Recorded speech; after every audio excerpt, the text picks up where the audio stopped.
Back, friends. As I was trying to wake up in the morning today,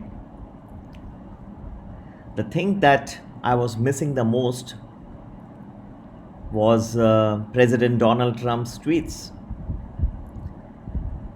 I can't but live without his tweets. They would end up rattling me and the world financial markets from time to time. And it's just been less than a day since he made that famous tweet about his COVID-19 test and his testing positive along with his wife Melania Trump. Yet his tweets were the thing that really kept us pumped up. So I'm just like you guys, missing his tweets, and if not anything else, I wish him and his wife a very speedy recovery.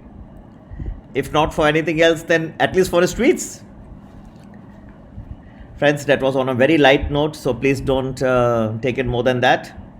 Lots of people tend to go beyond, but you don't. You are nice guys and a nice lot. On a serious note, President Donald Trump's health could be a factor for the markets in the week ahead as investors digest on how his illness might impact the presidential election. That could be right now he has been diagnosed with only mild symptoms. So as long as that is the case, then that's fine. You never know. We may have the next two presidential debates on Google Meet or Zoom, for that, not Zoom, for reasons you well understand, but on Google Meet maybe, and or Microsoft meetings, right? So therefore the debates itself stand to question. And in fact, not only that, but even the very holding of the elections, US elections in time could get a little murky as time passes. And these are the factors, and along with the health of the president, another important factor is whether the US Congress can agree to a fiscal stimulus package in the week ahead. That will be the two important key factors that can move the markets and your investments.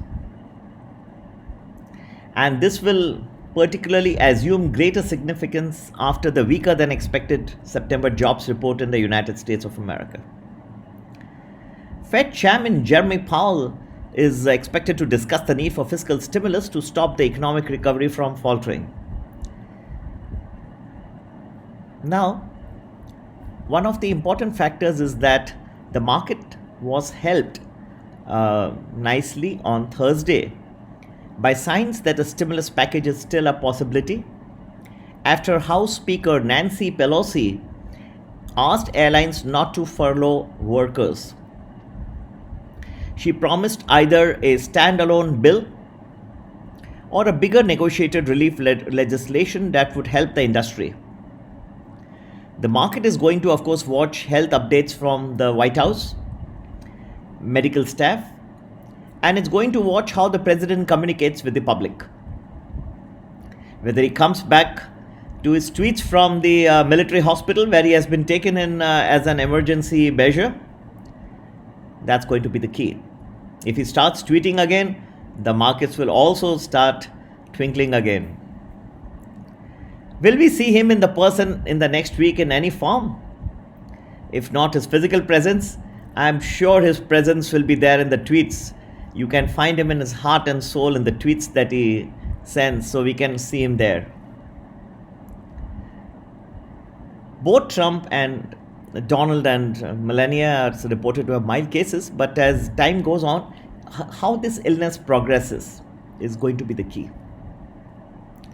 Of course, former Vice President Joe Biden gained slightly in the polls after the first debate on Tuesday night. And now the calendar for the further debates, as I explained, is in question. Even before this announcement by Donald Trump, the format of the remaining two debates had come into question with there being a consideration of shutting off the mics should one interrupt the other. But now if they're not going to be face to face, then who knows? That they would be on Google Meet, and who then shuts off whom? Over the mics also, over there also the mics could be shut off. So we may have something like a virtual debate finally coming to fruition. And that would be something very exciting that the world has never seen. But the president has always reveled in face-to-face interaction with his opponent, with the voters. So that has been the cornerstone of his entire campaign. The market has seemingly warmed up to Biden.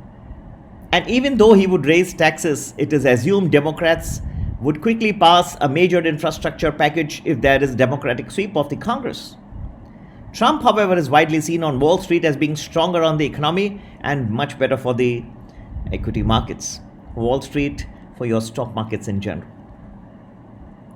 What you have done from a campaign perspective is you have taken away the thing that gives Donald Trump the most energy, his ability to interact with the crowds, to see eye to eye and speak.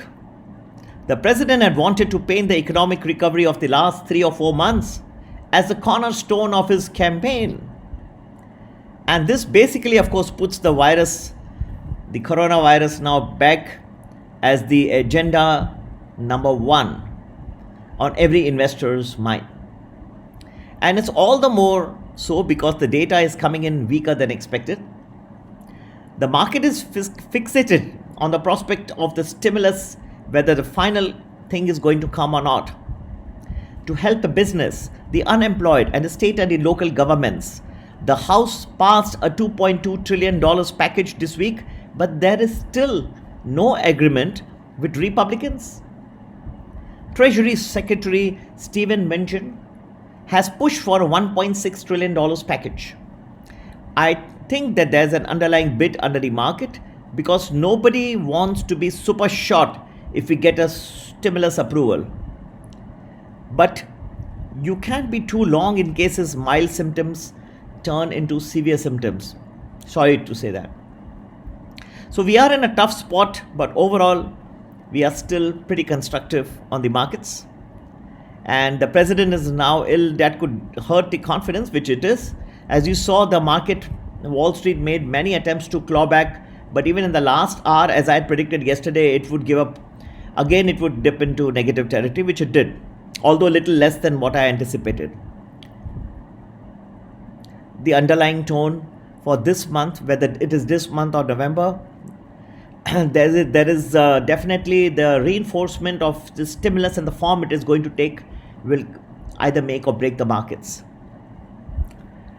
Also coming up in this week, one very important thing could be a speech by Fed Chairman Jeremy Powell to the National Association of Business Economists. Powell is expected to push for the stimulus package to boost the economy and is also asking for some fiscal measures. All in all, I see a little bit of rocky week ahead for the world financial markets. We may not see a straight ride from here. If you were to look at Monday, 5th of October, as far as Wall Street is concerned, American markets, we could start next for the first hour of trading, we could be fine. The last hour could be fine. We could hit turbulence, great amount of turbulence in between. So be very, very careful of that. And this is something which is going to be an issue for the markets because definitely you'll find around 2 p.m. Eastern time, you could see a rattling of the markets once again after 2 p.m.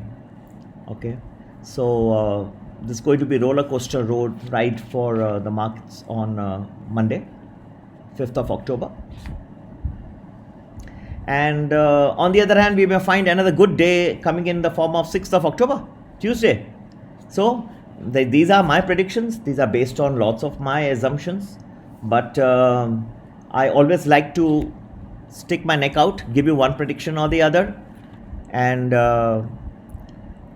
what I always have liked to do is tell you in advance so that you are prepared as to where the markets. So good first 1 hour, and you could see a good last 1 hour also on Wall Street on Monday, but a rattling of the markets, sharp fall at 2 p.m. Eastern time or New York time on Monday. Tuesday could be a nice day, so people who have short sold the market could be caught unawares and could be badly impacted. This is going to be a very big roller coaster ride this week. You could gain both ways, on the plus side and the minus side, and you need to navigate the markets very carefully this week. It is not only the United States markets, but global markets will also witness a similar trend, sharp rise and sharp falls. To navigate, let's do it together. Stay tuned with my channel. If you're still not subscribed, please feel free to do so. If you'd like to be a part of the Art of Investing program, then go ahead and WhatsApp me on 982-086-1044, and we will be talking in detail how the markets are looking forward next week, the week after, next few months, and how you as an investor can benefit best from what lies ahead for the markets. If the markets are up, most people think only then you can benefit. You can equally benefit when the markets are down. Let's navigate it together. Do WhatsApp me on 982-086-1044. We are starting with a fresh 2 weeks program in the Art of Investing. It's a 2 weeks. I hope you'll enjoy it. Happy investing. Take care. Bye-bye.